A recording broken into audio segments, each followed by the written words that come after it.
Pour planifier un voyage magique au Walt Disney World Resort, vous écoutez Destination WDW.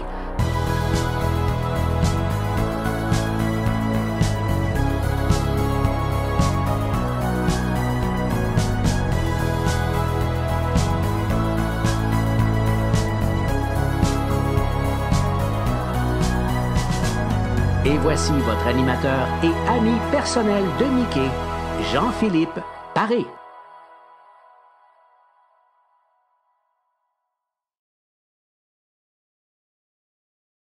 Bienvenue à Destination WDW et un gros merci pour le téléchargement. Pour les gens qui nous écoutent en audio et bienvenue aux gens qui nous regardent en version vidéo sur la page Facebook ou sur notre chaîne YouTube. On continue comme ça notre voyage dans le temps. On est rendu maintenant dans l'année 2012. On s'en va jusqu'en 2021 qui va marquer le 50e anniversaire du Walt Disney World Resort. Et notre guide accompagnateur parmi ce beau voyage, c'est notre ami Michel. Salut Michel. Salut Jean-Philippe et salut tout le monde qui sont avec nous, qui se sont joints ou par le visuel ou l'audio. Très content de vous retrouver dans cet épisode. Parfait. On va débuter l'année, en fait, 2012 avec une nouvelle comédie musicale adaptée d'un film de 1992. Oui, c'est vieux ça. Le 11 février 2012, on parle de Newsies. Alors, c'est tous des petits camelots de 1920. Écoute, c'est juste pour la beauté, l'histoire, on s'en fout. Je veux même pas parler de l'histoire. C'est vraiment le fait que, wow, la comédie musicale, c'est très athlétique. C'est tous des gars qui sont sur scène. Il y a vraiment là une énergie chorégraphique qu'on a mis là-dedans. Là. Si on pense à les Ramoneurs dans Mary Poppins, c'est un peu le genre de... C'est très athlétique, tu sais. Alors vraiment, là, c'est casting très dynamique, quelque chose à voir, mais on est parti du film. Mais juste de voir, tu sais, les camelots, là, les culottes aux genoux avec les ballons, puis les petits bottillons, les casquettes, puis on va les... c'est vraiment quelque chose de bien, puis des thèmes, là, que vous pensez que vous connaissez pas, mais... Don't seize the day, puis All for One, c'est un peu des mousquetaires des années 1920, parce qu'on parle de All for One, puis écoute, c'est quelque chose à voir quand même, très agréable, sur scène, très dynamique. Toujours 2012, Disney ajoute une fenêtre importante sur le Main Street de Disneyland. Oui, enfin, il était temps, 20 mars 2012, on parle de Alice Davis, qui est la femme, l'épouse de Mark Davis, en fait. Et puis, elle a été nommée Disney Legends en 2004, et puis, a toujours été à côté de son mari. Puis, comment ils se sont connus? C'est ça qui est cute. Puis, elle était dans le département de Disney, puis lui, il avait besoin, quand on fait des films Disney, les dessins animés, on a besoin d'un personnage. Alors, quand on faisait La Belle au Bois dormant, on a dit, bon, on va prendre une danseuse, puis elle va bouger comme la princesse Aurore, mais on a besoin de vêtements autres que ce qu'on a besoin. Alors, il est allé au département de couture et Mark Davis a demandé à Alice Davis, on aurait besoin d'un costume pour La Belle au Bois dormant. Il faut que ça bouge et tout ça. Il y a eu le contact là, puis finalement, ils se sont jamais laissés. Ce qui est important de savoir, c'est que Alice Davis, les costumes, quand vous regardez les enfants de Walt, les poupées dans It's a Small World, on doit à, même si on parle de, mon Dieu, on parle de Mary Blair, c'est pas Mary Blair qui a fait les costumes, elle a fait le concept, mais c'est Alice Davis qui a fait les costumes. C'est elle qui a fait les costumes de Le Carrousel du Progrès. Et là, elle avait le look, tu sais, là, puis c'était vraiment pour l'exposition de 64 au départ, avant les parcs. Et là, finalement, ils ont dit, elle a fait vraiment la job pour ça. Et là, c'était cute, qu'est-ce que tu as fait pour It's a Small World? Mais là, on va te demander d'aller avec les petits pauvres parce que tu vas faire les Pirates des Caraïbes. Fait qu'on va délabrer le linge, puis on va faire le changement de tout ça. Fait qu'écoute, c'était vraiment génial. Déjà, pour l'exposition en 64, elle avait 150 costumes à faire, les petites poupées, plus le Carrousel du Progrès. Après ça, se dépêcher pour le Pirates des Caraïbes pour pouvoir, parce que là, tout allait rapidement à Disneyland pour amener des attractions. Et c'est bien beau de dire, j'ai l'audio animatronique, mais il n'est pas terminé, mais on peut faire son costume. Fait qu'il faut tout fit, faut tout se passe bien. Alors, c'est vraiment génial. Et là, il va avoir sa fenêtre sur Main Street. Très, très mérité. Oui, vraiment. Maintenant, du côté de Disneyland Paris, un nouveau spectacle nocturne qui est diffusé à la télé française. On n'a jamais vu ça. Le 31 mars 2012, c'est l'avant-première de Disney Dreams. Et là, TF1 est là. C'est du jamais vu pour Disneyland Paris. C'est comme, OK, le night show.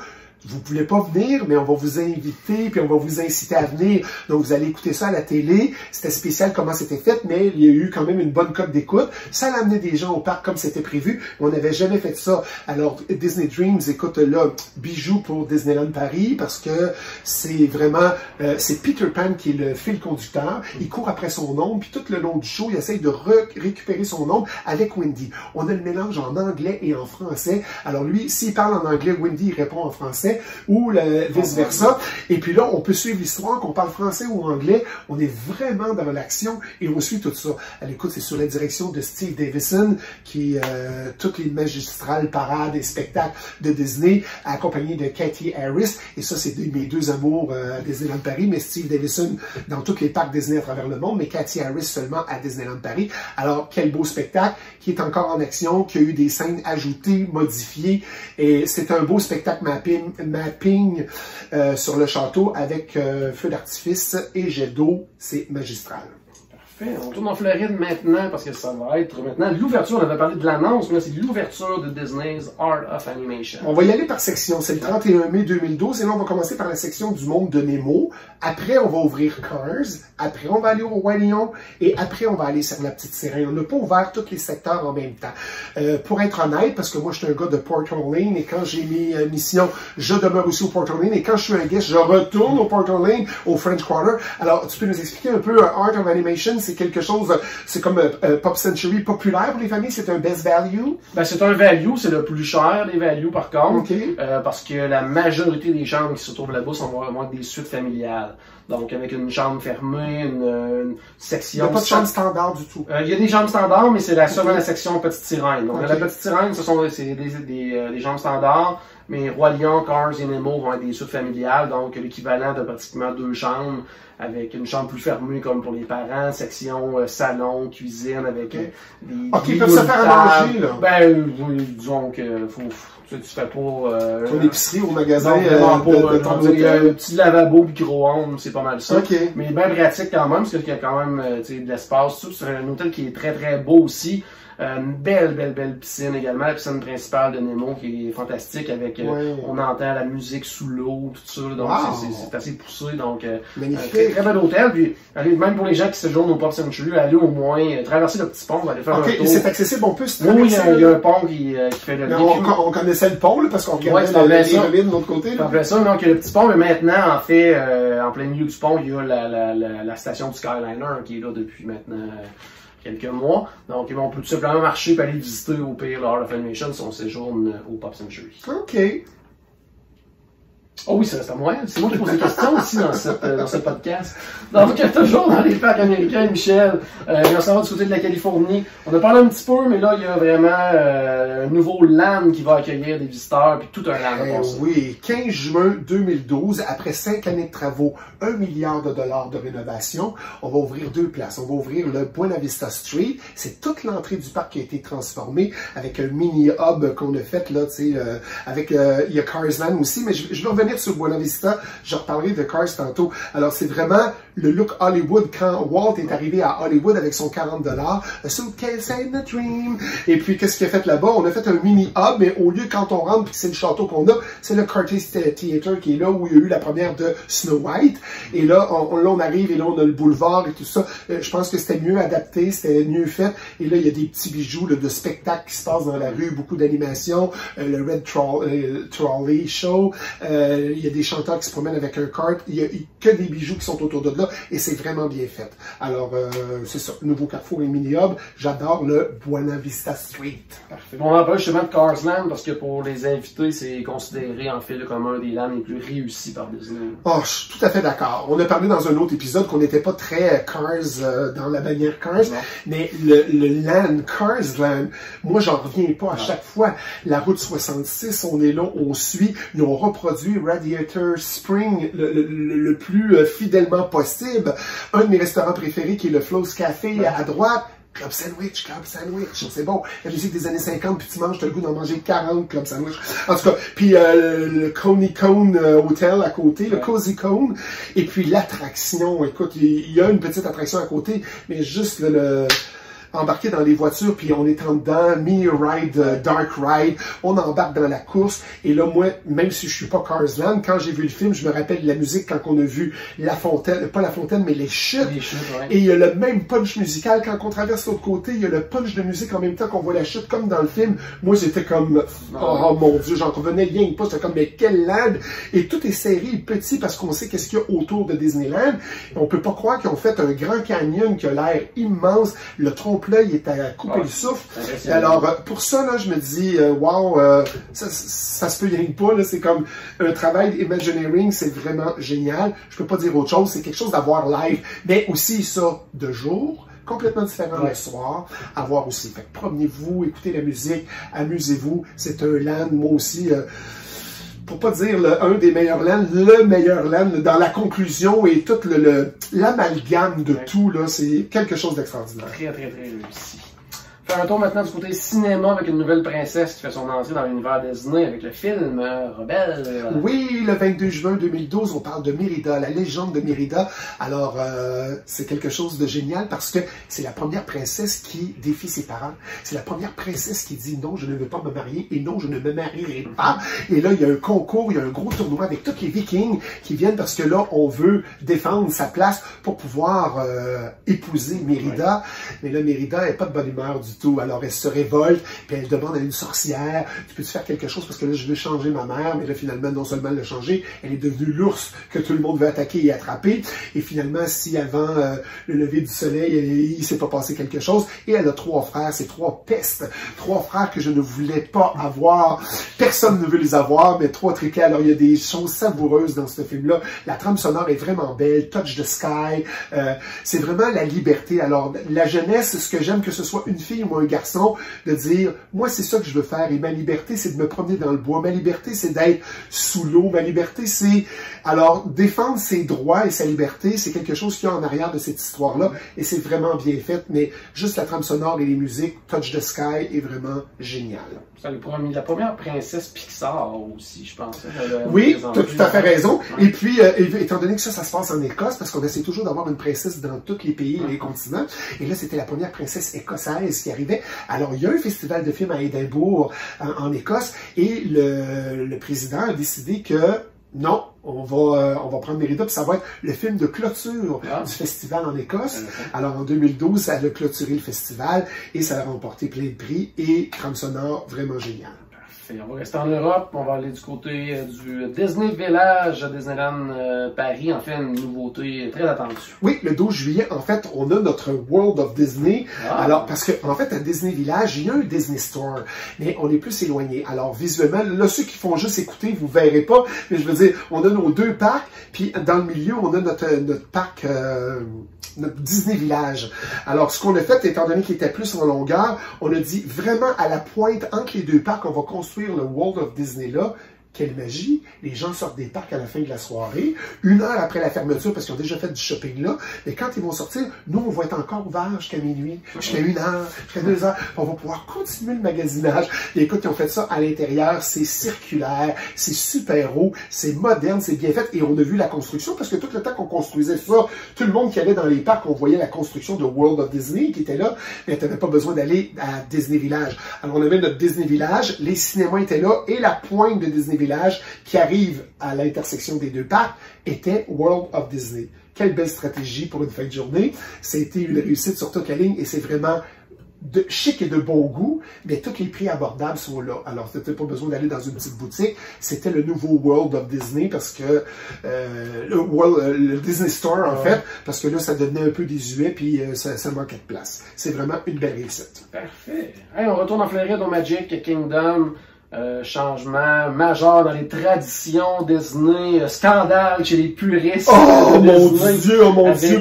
En raison de l'ouverture prochaine, dans quelques mois, à ce moment-là, du restaurant Björgen. Oui, il faut le dire, hein, c'est pas ouvert encore. On fait juste l'annonce le 14 septembre. On dit, attendez, on confirme qu'on va changer notre politique concernant la boisson et on dit que maintenant, on pourra prendre la boisson au restaurant Björgen. Ah! Une première Magic Kingdom, c'était jamais arrivé à ce moment-là.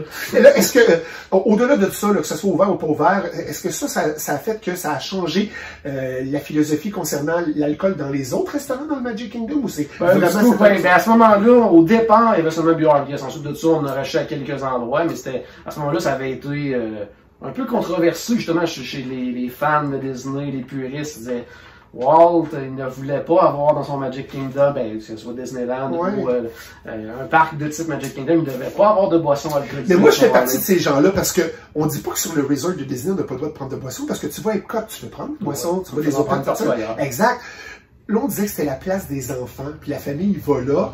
Pourquoi ils sont obligés de prendre un verre de boisson là? Moi, selon moi, c'est une question d'argent. On va vendre, puis là, mais là, c'est là quand on dit on sort des rituels de Walt, ça en était un. Il a pas dit de pas prendre de boisson, mais le Magic Kingdom, la place de la famille, on peut-tu ne pas prendre? Vous êtes vraiment obligé de prendre un verre? Je dirais rien. Mais c'est que ça me saoule! Très bon.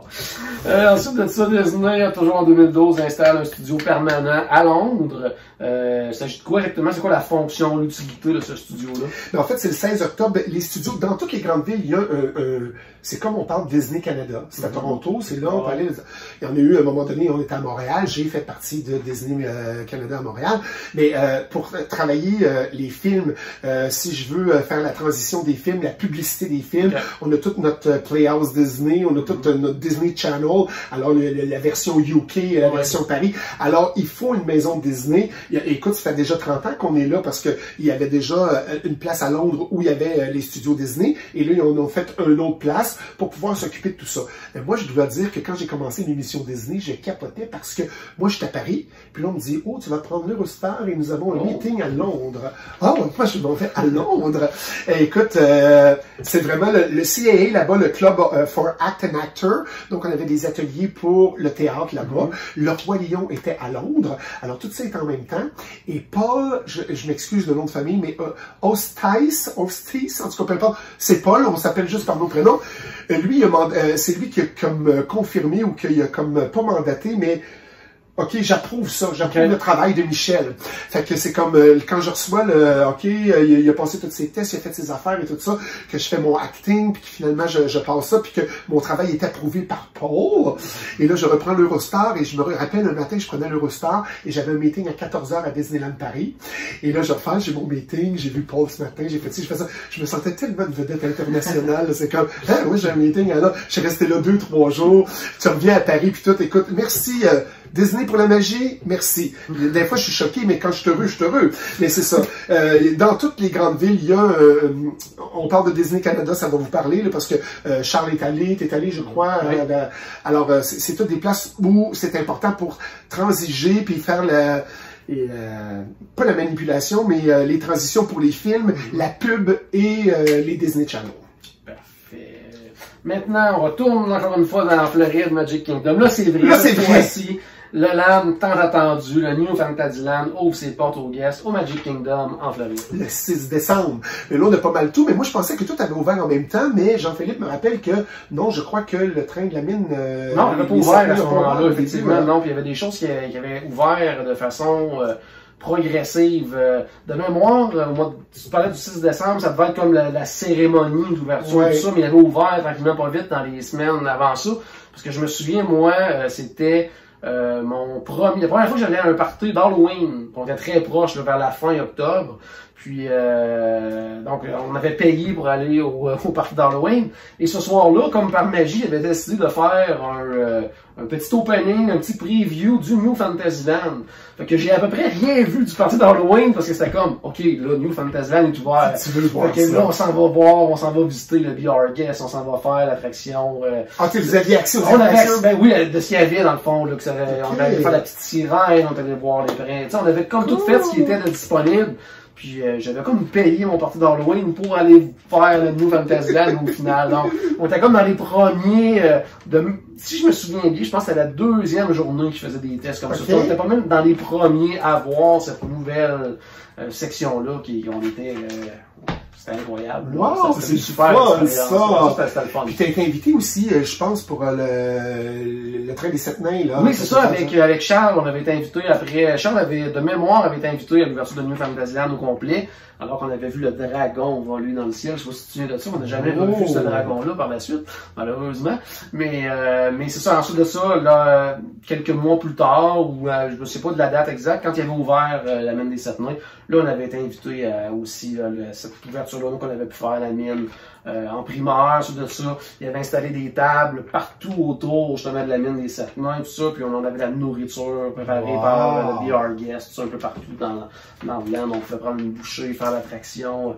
On avait fait plusieurs fois en plus de suite cette attraction. On avait profité, en fait, là, du moment qu'on avait pour faire cette attraction-là en primeur. Donc, New Fantasyland, c'était toute une addition quand même. Ah, vraiment, parce qu'on a parlé le village de Belle, la taverne de Gaston, tout le port de la petite sirène, le circus en arrière avec les enfants, Dumbo qui est là. C'est vraiment avec le train de la mine en plus. Je dis le train de la mine, mais en fait, c'est pas ça que je devrais dire, mais c'est Seven Dwarf Train, quelque chose. Là.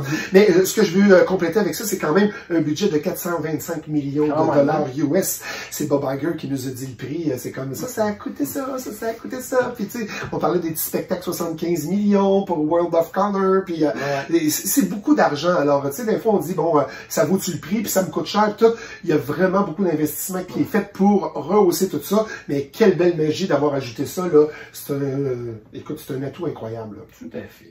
Allez, on termine cette année-là par mon parc préféré, Epcot, avec une version rénovée, renouvelée de Test Track. Oui, le 6 décembre, en fait, c'est Chevrolet qui prend la charge parce que Chevrolet vont présenter aussi à la fin le Chevrolet Design Center.